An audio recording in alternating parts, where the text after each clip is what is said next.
Welcome to Recovery His Way. I'm your host, Tom Reynolds, and we thank you for joining us again on the campus of His Way here in Huntsville, Alabama.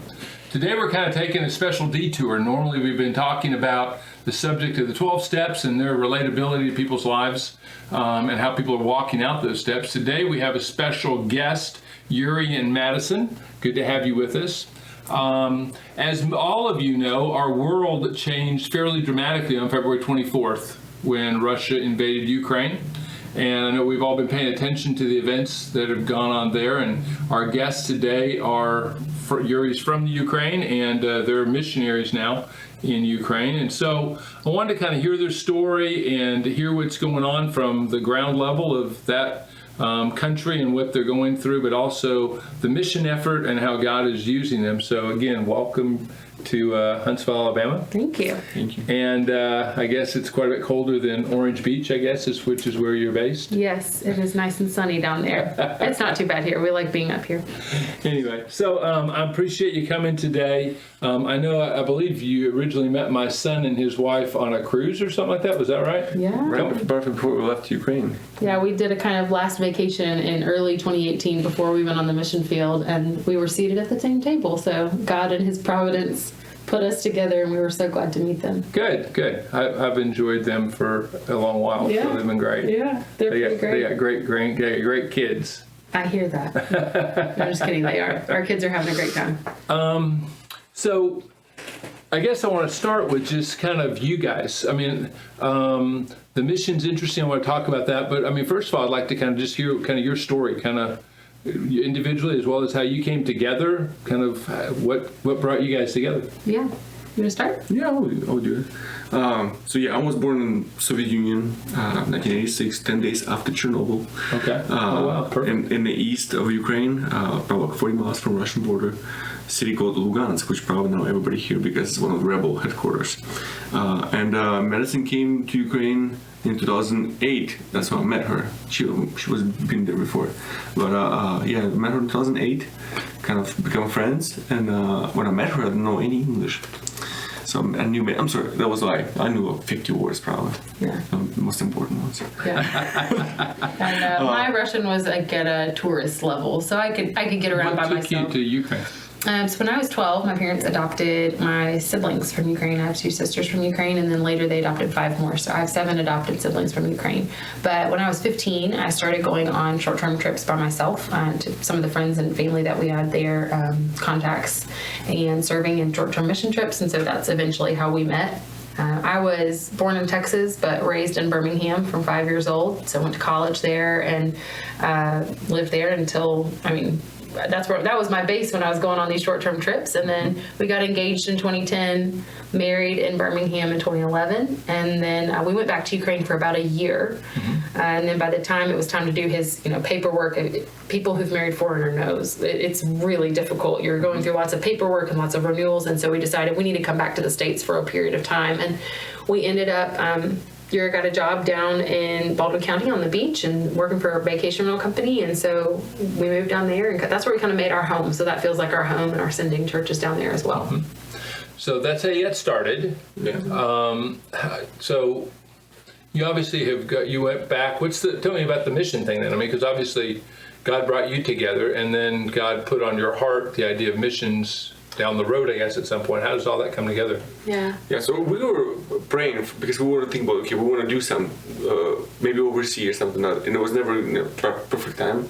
So for a while we were involved in foster care in there in Baldwin County, went to the DHR, and then we just prayed and said, okay, God, let's just see maybe some date.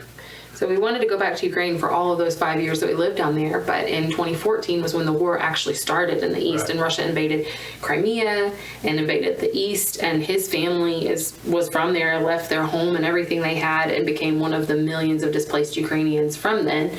So at that point, we knew we couldn't go back to Lugansk, and that's where our connections were with orphanages and churches and camps, and it left us kind of flailing a little bit. But just over time, we prayed and made some other contacts in different cities, did a couple vision trips kind of, to see where we might go, visit his family, and the Lord led us to Odessa in 2018. Okay. All right. So were you? I mean, obviously your union, you were involved. You were a Christian family. You were your parents, I assume, were taking orphans and or to foster kids and all this kind of thing in because of their Christian faith and those kind of things. So that was kind of what drew you to Ukraine. What was your spiritual background? My parents became believer when I was like 9. I remember one of my first action of faith with my father, because my dad, he was working at a factory, water all his life, and 5 day working hard, weekends, time to drink and relax. So we have a moonshine machine at my home. And I remember on his first accident, he became believer. It was like 1994, and he said, "Okay, I'm gonna throw away this thing." And I'm like, "Why are you throwing away? You can sell it." As a kid, money. Right. He said, "No, we cannot do that." Back then I didn't understand why we cannot do it. So he became believer, and when I was a kid, and Through American Missionaries. yeah, to some U.S. people, and then he went to Ukrainian church, and since then I was kind of being nearby, seeing Christianity, had my prejudice against Christianity, and I became believer when I was 17. Oh, okay. What was your prejudice against Christianity outside of losing the moonshine? First one came because when I met Americans who were doing this Christian camps, and they have this calm. If you want to trust in the Lord, and we had a camp of 300 kids, so 150 kids coming out, and those Americans leaving, next Americans coming up, it says come, and it's like 200 kids coming out more, and I'm like, oh, that's so weird, that's not a real thing. So that was my first vaccination against Christianity, and then God just worked in my heart, and my second biggest vaccination against Christianity, especially Ukrainian culture, because you need to be proper before you go to the church. Abandon all your bad things and go to the church when you're already good. Right. And I was trying, and I'm like, man, I'm failing majorly, until I figured out, man, I cannot do it by myself. Right. So that was my 17-year-old. That's not just uniquely Ukrainian, by the way. I think that's probably human. There's a lot of people I've talked to that want to, get their life right so they can then get right with God. Sure. Yeah. And of course, they don't have any power to get their life right until they get right with God. They tell you to first change your appearance, and then we're gonna ask you why you come to church. That's right. That's right. So, and I guess another question I have here is, obviously, as you mentioned, you were born in the Soviet Union. Yeah, well, I was 5 years old when the Soviet Union fell apart. So. So, what's your relationship, I guess, as a Ukrainian with the Russians? I mean, how does that relate? You see, when I was born, my native language is Russian. Right. Because southeast of Ukraine, it's majority of them Russian. Soviet, because Ukraine and the Soviet Union been for long, like more than 70 years. Right. So a lot of people been moved to the southeast because it's a lot of heavy factory populated area, kind of like a Ukrainian Detroit. A lot of people coming up to make money, and so I grew up everybody speak Russian in my hometown, when 90s Ukraine became independent, they started opening Ukrainian schools, and so I learned Ukrainian in the school, but I fell in love with Ukrainian, and just generally, even though everybody's speaking Russian, majority of people in the city. In the villages, they call it surjik. It's kind of mixed Ukrainian and Russian together, or like Alabama English. I'm kidding, but so just even though we all speak Russian, as a kid, I always associated myself as a Ukrainian because my dad was Ukrainian, even though he speaks Russian. Okay. So obviously we have this political thing going on, right? And the Russians invading Ukraine and that kind of thing, like you said, started in 2014. What's the just politically, I guess? What's the relationship between Russians and Ukrainians generally? I mean, obviously Ukraine was under the Soviet occupation for a long time, and that type of thing, and then things changed. But I mean, still 70 years of occupation, and what kind of relationship do we have here? So Russia always called Ukraine little brother. Okay. It's like, you're our little brother. Come back home to us. Okay. So I think best power comparison. Russia always empire who pushed us back, or pushed us like, we're gonna do it this way. It's like, I think it's similar relationship between British and Irish. It's always this big thing, kind of push you and say like, we're gonna do it this way. So that's kind of, I think, always been slightly, I'm not 100% trusting you, but also I don't know what to do by myself. So. Yeah. But generally, between the people of Ukraine and the people of Russia, there's not in general, there's not this animosity, you know. So, for example, his sister's married to a Russian. So that's very normal for Russians to have permanent residency, the same permanent residency I have because I'm married to. Yeah, my grandmother moved from Russia to Ukraine, so it's always been like, it's okay, you know, it doesn't matter where you're from. But it's more like you living here, well, okay, we're Ukrainians. Okay. Okay. So do you have dual citizenship then in Ukraine and the United States, or how does that work? She has a permanent residency. Permanent residency, Okay. in Ukraine. So I can do everything except vote. So similar, a green card. like a green card. So that's same in reverse. But our kids do have dual citizenship. Okay. So you moved as missionaries to Ukraine, to Odessa. Now you said that, you know, you prayed a lot about that and that kind of thing. Was it always your intention to do mission work somewhere? I mean, We always want to do it, but we don't know where, and we're always kind of think, what are we going to do too? Well, we were open to going truly anywhere.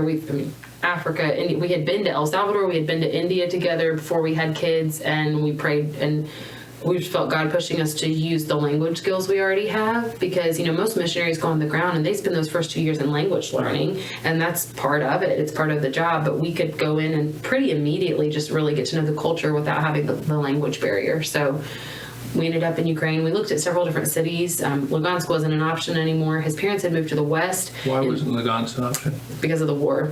So it's still going on in 2014. So when we moved in 2018, It's basically rebel occupied. it's rebel occupied, martial law for a period of time, just not safe for Americans to go. So for the kids and I, it wouldn't have been an option. And we looked in the West. In the West, they speak more Ukrainian. So I learned Russian from the time I was going on those mission trips, and then took some in college as well. I could never find a Ukrainian teacher, so it would have been starting over if we went to the West. So Odessa is where God put us. We had a small connection there, and we've fallen in love with it. Good. What do you love about Odessa? I really like. I think the best comparison of this is like our Ukrainian New Orleans. It's a big port city with a lot of cultures. We have a lot of Turks live there, a lot of people from Middle East going to school, and a lot of From medical Africa. universities, and enough people from Africa too. So it's multicultural. There's a lot of people. There's a lot of need there as well. It's on the beach, so having been based out of kind of where the Orange Beach area, when we lived here, we liked going to another beach town. And But Ukrainian beach is not. I was going to say, no, it's not the same. the sandy white beaches of Orange Beach and It's like a more Odessa are a little different. yellowish, reddish sand, and it's Shelly. Yeah, and people say, "Look how beautiful it is." Like, yeah, it's beautiful. If you don't know anything better, yes. Yeah. So, I mean, people in Odessa can be bold and can be very, sometimes rude, just in the traffic and different things like that. It's a pretty big city, and but we really love it. We really love the families there, and of course, it's the people for us. It's our people there. It's people in our church, people that work in our partner organization, and just people we love there. Right. So when you moved to Odessa to work with the church, there was already Christians there that you were associated with? Did you start something all new? Yeah. Tell me about what your mission has been there. I had a friend who I knew since I was my youth, and he was our kind of contact. And he was working for this nonprofit organization called Heritage Ukraine, and did camps for kids from orphanage and at-risk families. And that's kind of like only one of our major goals when we moved to Ukraine. We want to do something with the at-risk kids. Always, that's kind of like our mission, because we have a heart for a lot of the local hooligans. But that's kind of, so we work with them, and we went there in April, and 2018, and we go to the whole summer in the camp, all this 2.5 months, and just kind of meet a bunch of people, and so from there kind of all our basic directions of going. Yeah, so we were sent out by our church in Fairhope, but we didn't have a church in Odessa yet. So we got there, started working with Heritage Ukraine, kind of partnered with them, and they're a nonprofit, and we truly believe in the local church and how important that is. However, in Ukraine, there's a lot of things churches can't do. So a church can't just decide they're going to serve an orphanage. They have to go under the umbrella of a nonprofit. And so Heritage serves that purpose and has, different church contacts and things like that, but then they also have the relationship with social services. So we're working with the main kind of like categories. We do mentorship. So Yuriy helps Heritage with a boys club, mentoring at-risk and fatherless teens. And then we work with the deaf community, which is a kind of hidden, unreached people group. And then we do training and education on trauma and attachment for volunteers and families. Wow. That's a lot. It is a lot. Obviously we deal with at-risk people as well in recovery. I mean, when you deal with these at-risk teens, I mean, a lot of substance abuse, I imagine, is a lot of that kind of thing. Maybe you can kind of connect a little bit. What's the substance abuse issue in Odessa when you deal with these kids and that kind of stuff? It used to be just alcohol. Alcohol was big in Ukraine, and for example, no one will believe you if you have just a glass of wine, because if you're drinking until this bottle is gonna be empty. So it's no little drinking. It's like drinking. Mm-hmm. So my teens who we working, they all start with the alcohol, of course, and we're trying to fight with that. And smoking. Yeah, smoking is very acceptable. Very It's cigarettes, but it's not anything like marijuana. But yeah, cigarettes, and they look so funny. Like, don't tell anyone I'm smoking. I'm like, dude, I can smell you from here. Don't tell my mom. I'm like, oh, I don't know how I think she knows. And usually drugs go in later. Because they're more expensive, and that's kind of like a newer thing for us. And culturally, alcoholism is very common. Drinking age is 18, so that has an influence as well. And then, of course, there's kids being exposed to that from older siblings or even parents in kind of at-risk families where maybe they don't have a lot of supervision. Well, when I grow up, you can go to the store, and no one gonna ask you how old you are. I'm just gonna buy. You say, I'm buying for my dad. No one's going to give you a hard time. So there's a pretty big distinction with believers. Christians in Ukraine do not smoke, do not drink, and do not play cards. Because those three things, drinking, smoking, gambling, they want to make a clear distinction. We're different, so there's not any type of moderation at all. And so that's a reaction to the culture of... And staying away from temptation because it's such a hard... Yeah. Mm-hmm. Okay. How is you brought that up, I mean, you grew up here in the States in church, and now you're in the church in Odessa. How are the churches different? I think that, well, there's a couple differences. I'll start by telling you guys about a book that I read the first year that we got there. It's called The Insanity of God by Nick Ripken. Mm-hmm. And part of the book, he's talking about his experience in Somalia. But then in the latter part, he ended up working, doing research in communist and post-Soviet countries about why the churches grew during persecution and what made them grow. So when I read that book, it gave me so much compassion for the Ukrainian church, because in my mind, I'm thinking, hey, it's been almost 30 years since you've been independent. Why do you still have some of these traditions in church? For example, we go to a church service, they're pretty much all going to be about 2 hours long. Sometimes you have multiple, it could be longer. Sometimes you have multiple preachers. There's not going to be like a childcare or nursery or something like that. They start later. There's some things I didn't understand. And then I read this book and it gave me a really good perspective. Well, why do they have 3 preachers? Well, in the 80s and the 60s, that was because one of them could get killed or kidnapped at any moment, and they needed to have a couple who were trained. So I got this perspective, and I realized, my goodness, this church is like a baby compared to the freedom and Christianity that we've had here for more than, well over a century. And so I think that the difference there is pretty stark. I mean, I do think, like we mentioned earlier, things like legalism, so wanting to look a certain way, wanting to be a certain way, that runs rampant everywhere. One thing I will say about the Ukrainian church, they're very, very welcoming and open, like once you get in. So at first it might be hard to make that contact, but once you make a contact with someone at a church, once you're in their church, they will just love you like your family. Very much intentional to care about you, to check in on you and that kind of stuff. So, yeah. That's great. So tell me about what the Ukrainian church is looking like. I know you're not there, but you're obviously connected. You have family and a lot of people you love there. What's happening post-invasion here to Ukrainian Christians and the Ukrainian community as a whole? I think there's a couple different categories of what's happening. There are churches who have helped their members evacuate to the West or to European countries. There are churches who've stayed intentionally, and any members who wanted to stay to serve the city. We've been able to partner by sending funds to a church in Odessa that did decide to stay. They're doing hot meals every day and bringing people in, but they're also, holding normal church services and inviting people to come in, and the room is packed every Sunday. I think people who are staying are looking for some sort of of stability and faith and hope in the midst of such tragedy. I know that there are other churches where perhaps the pastor, I know a couple actually where the pastor happened to be out of the country when this invasion happened, and now they're pastorless. And so they're struggling spiritually, the believers who stayed behind, because they're kind of, sheep without a shepherd. So I think there's a great spiritual struggle. And then I know that there are Ukrainian Christians who've now fled to other places, but have either found a local Ukrainian church in the new country where they're in, or they're gathering together and doing Zoom meetings and stuff with their old churches. So I definitely think in a certain way, all of them are struggling and trying to figure out their role. But a lot of the helpers, a lot of the volunteers are believers because they have hope beyond something else. And if they risk their life to drive an evacuation caravan and they're killed, they know where they're going to go. And so that gives them this kind of peace. We actually, through the War Relief Fund that we started, we were able to send funds to this doctor. His name's Dima, and he's training trauma medics. And he sent us a message the other day and said, when you look death in the eyes, but there's something beyond that, you feel closer to God. And I just want to share that with all these people who've lost their faith in peaceful times. Mm-hmm. Right. Anything else going on?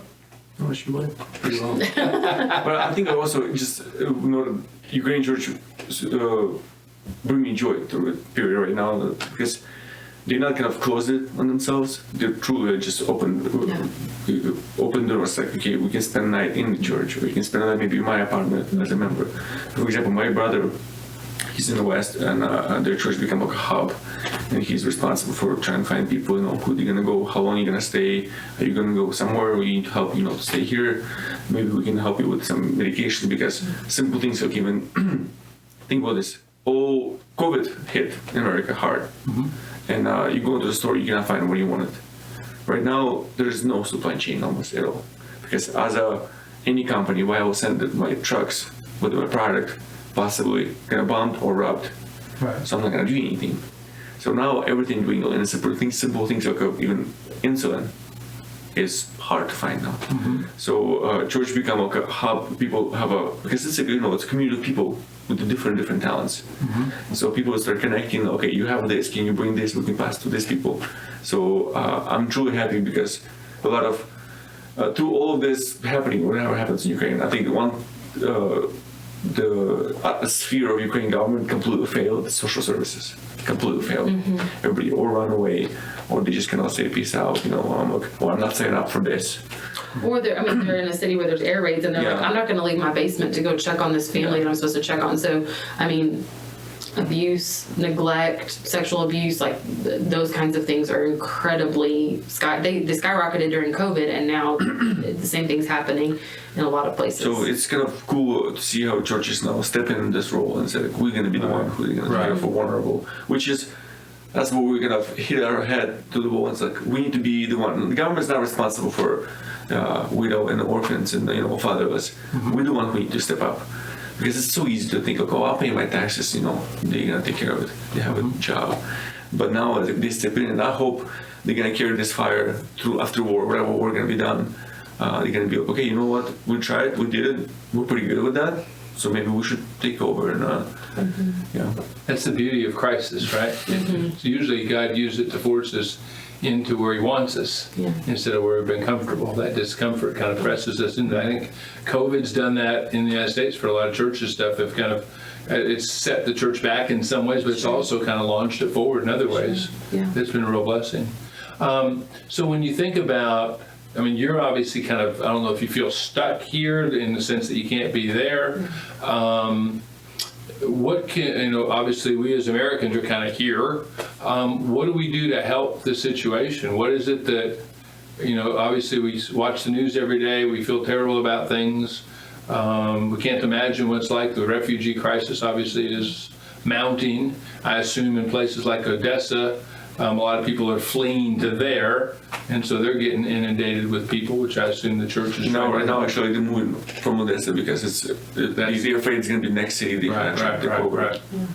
I think there's a couple things, obviously prayer. So that for believers, that's the obvious one. And I've been getting messages from so many people who are not believers, they're not proclaiming Christians, but they're saying they're praying, they're thinking about Ukraine. And I think God's using this, the horrible atrocities that are happening, to remind people that there is good and evil and that there's a way out, through Christ. So I think just praying, praying for the Ukrainian church, praying for vulnerable populations like the deaf, like people with special needs, like orphans in orphanages, and just at-risk families. A lot of the boys that he works with, they're in single parent homes and they're still in Odessa because they don't have the means to get out. Where are they going to go? They don't know. They're going to end up in a refugee camp in Poland. Well, they might as well just stay in their apartment and take a risk. So just praying for those populations. I think praying for, heavy on my heart has been like medics and doctors, even press, like photographers.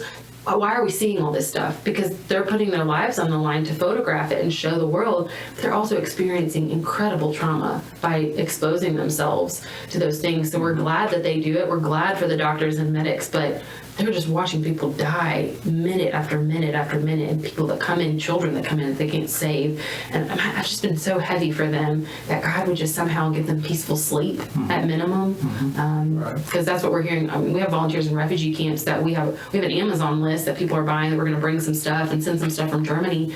And one of their top requests was melatonin, because so many people they just can't sleep. Their sleep does not bring them out of the nightmare that they lived through. So, I think praying, giving, there's different things. We have a war relief fund that we've started. People feel led to give. And we also have Amazon wish lists. And there's some really great small organizations that are, the big organizations, the huge international ones, they're going to get money from countries. But we've been trying to send funds to people that we actually know on the ground, our partners, friends of friends who we can absolutely trust. That's been incredible. I think for people who have kids too, getting their kids involved, because they're hearing about this, and just reassuring them that they are safe, but maybe they could do something.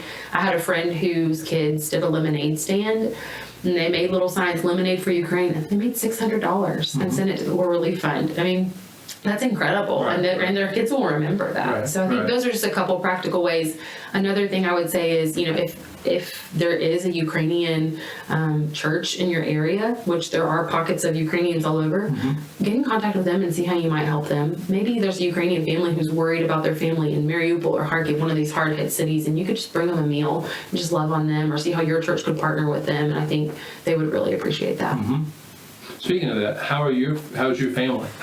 They're fine as a safety. Do a couple of rockets fly through their town, but nothing hit yet in the area where they live. It's on the outskirts. So in Ukraine, it's my brother and my mom and my dad. My sister fled because she was used to live in the east still. So she, when I call her, I was like, "Hey, what happens in 24th?" She said, "No, it's nothing unusual, because Ukraine, sadly, war became a normal thing in the east. So, the war is not here, war is 100 miles away." But then everything escalated so hard. So, okay, everything truly so bad. So she tried to gather her people at her church, and they fled to the west, and then they made their way, because she had a friend in Norway. Somehow they now in Norway trying to figure out what to do after that. My mom and my dad and my brother, they stay in the west. They're relatively safe. Just being there and they've been through this before. 8 years ago, they lost everything, and they built the house with their own hands and their own money, and then they had to leave it. And so I think they don't want to go through this again. And there's more than 1.5 million Ukrainians who were displaced since 2014, and now they're all living through that again.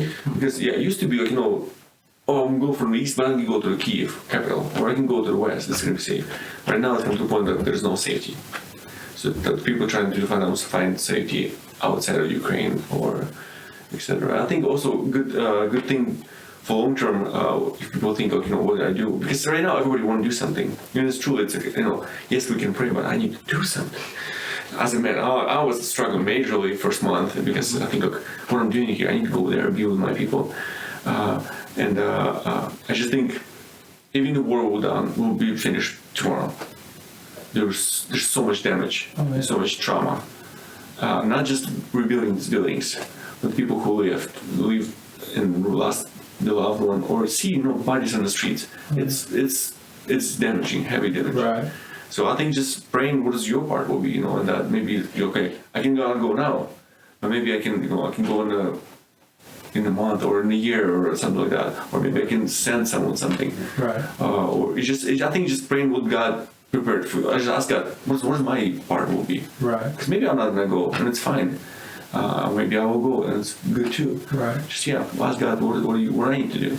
Right. That's a great point. I mean, so many times we have our natural thing that we just want to do, and sometimes we can't even do that, and we need to really seek God's guidance, because He may stop something because He needs us to go somewhere where maybe we're not as comfortable and not as natural to us that we need to be able to do. So, all kinds of opportunities. Well, you mentioned your war relief fund stuff. How do people get in touch with you? How do they reach out to you and connect?